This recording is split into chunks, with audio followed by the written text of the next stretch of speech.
Yo, what's up everybody? My name is Peter and I make travel videos on YouTube with my wife Yen.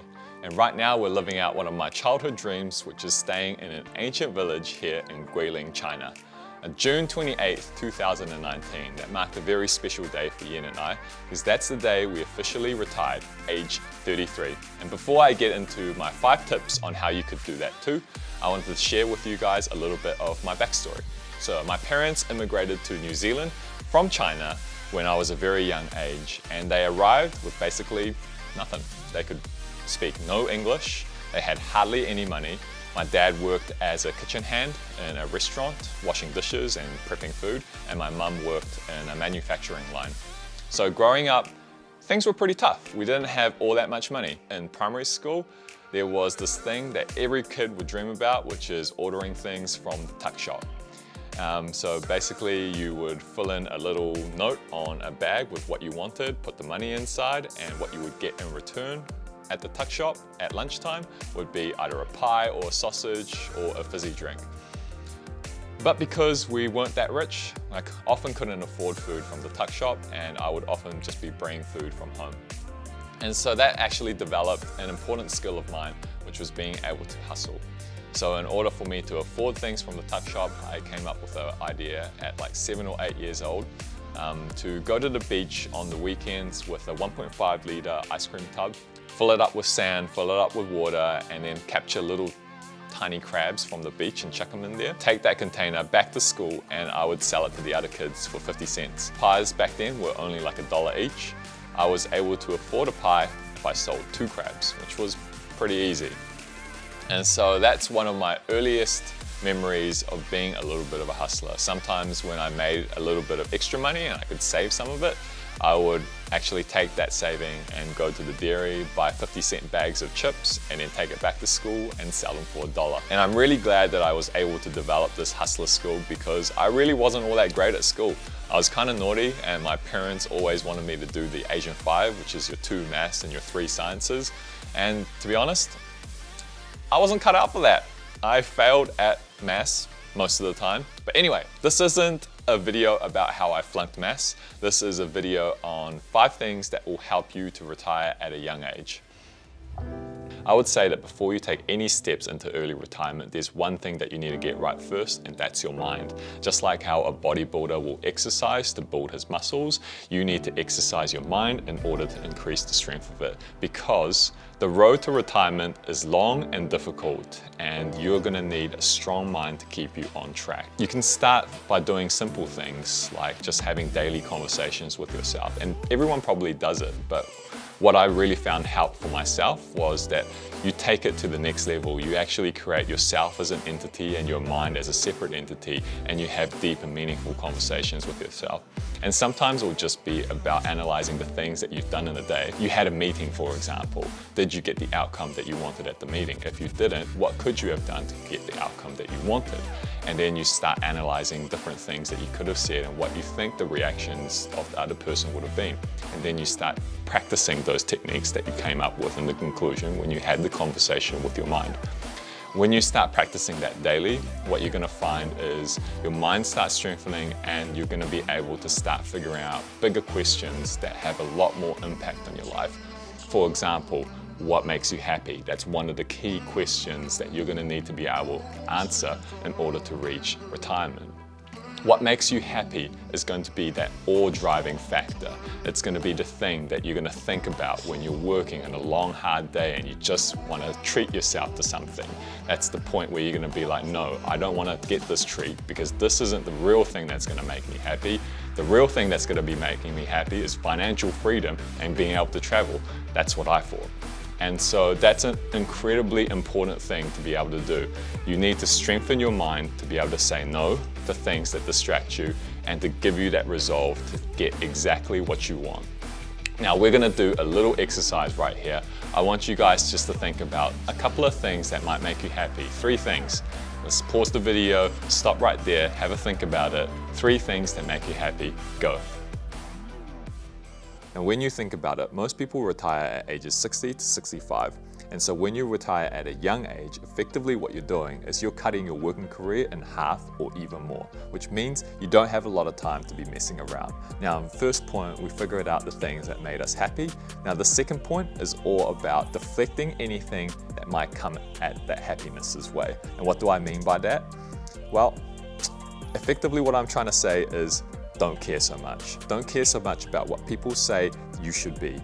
And so for myself, as an example, my parents always thought that I should be an engineer growing up. But I knew myself, I was horrible at maths and I was more of a hustler. So if I had gone with the engineering route, what would have happened is I would have ended up in a career which I've hated and would have sucked at. So instead what I did was gone to a business school which kept my options open. I knew that was my fastest way to getting to retirement at a young age. Now, this is probably going to be something that we're all going to be guilty of. We've all probably read a magazine, looked at Instagram, watched TV, seen a celebrity have a car or some cool clothes, and we've been like, oh yeah, I like that too. You have a finite amount of resources, you are now taking those resources and you are buying something that's going to be probably worth not that much in the future. Now, I'm just going to stop things right there because at point number one, when you wrote down the things that make you happy, some of you guys might have written clothes, some of you guys might have written a car. And so if your idea of happiness is to have a car and be able to retire, just forget what I'm saying because that's you, that's what makes you happy. That's all good. For myself, it's just that I've decided that travel and be able to see many places around the world and be able to live this kind of lifestyle is what makes me happy. And that's the example that I'm going by. But everybody is different. And so no matter what it is, you chase the thing that makes you happy. Don't care about what other people say you should do. One of the secrets of retiring young is to be able to stack your money on top of each other cumulatively until you're able to support the lifestyle that brings about that happiness. Now, there is a magic number that needs to be reached to be able to support that happiness lifestyle, and I'll teach you how to reach that number if you guys want in a future episode. But right now, what we need to talk about is not being finessed, because that's the thing that's going to stop you from reaching that goal. Finesse, the English definition for that word means to bring about a deal with much smoothness, and sometimes it means you're just being hustled. When you are buying a Nike t-shirt versus buying a Warehouse or Target t-shirt for $10, you are being finessed right there. You are paying for a brand name that doesn't actually offer all that much more function than the cheaper item. Now, you may argue all kinds of things like the technology, blah, blah, blah, but really, let's all be honest, you are paying for a brand name and you are being finessed. The amount of time that you can wear a $10 shirt versus a $100 shirt is almost the same. They serve almost the same purpose. There's a way to buy stuff that you enjoy without being finessed, and that's exactly what I'm gonna teach you in this section right here. So one of my great passions has been Supreme clothing. I'm a little bit of a hype beast, I have to say. And so to not be finessed is two things. One of them, limited supply, and the other thing is rising demand. And if you are able to find a passion that combines both of these things, you're gonna be able to buy something without losing money. So for example, one of the Supreme items that I really enjoyed buying, which was Supreme North Face jacket collabs. So I would pay for resale value for Supreme North Face jackets, and I'd collect them over the years. And I had a lot of these jackets, and they were pretty expensive when I bought them, but what I knew was they're never gonna make the exact same one again in the future. And at the same time, I also knew that the rising popularity of Supreme would see that future generations would want to eventually buy these older stocks that I had.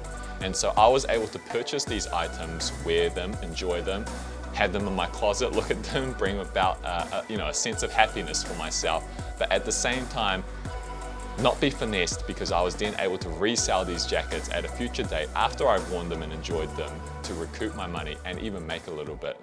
So this next point is one of the key factors on how Yen and I were able to retire at a very young age, and it also draws upon some of the things that I've also talked about in the other points already, and that is knowledge is power. Now, taking that love for clothing and putting it on a much larger scale, Yen and I were ready to buy our first home in our early 20s, and rather than just jumping in and buying the first home that we saw, what we did was I read like 20 something property books, and Yen and I would spend almost a whole year looking at properties every single weekend religiously. One of the factors that we were able to figure out during this period of gaining knowledge was that the Auckland commute was getting worse and worse. People driving into the Auckland city area for their jobs was getting longer and longer.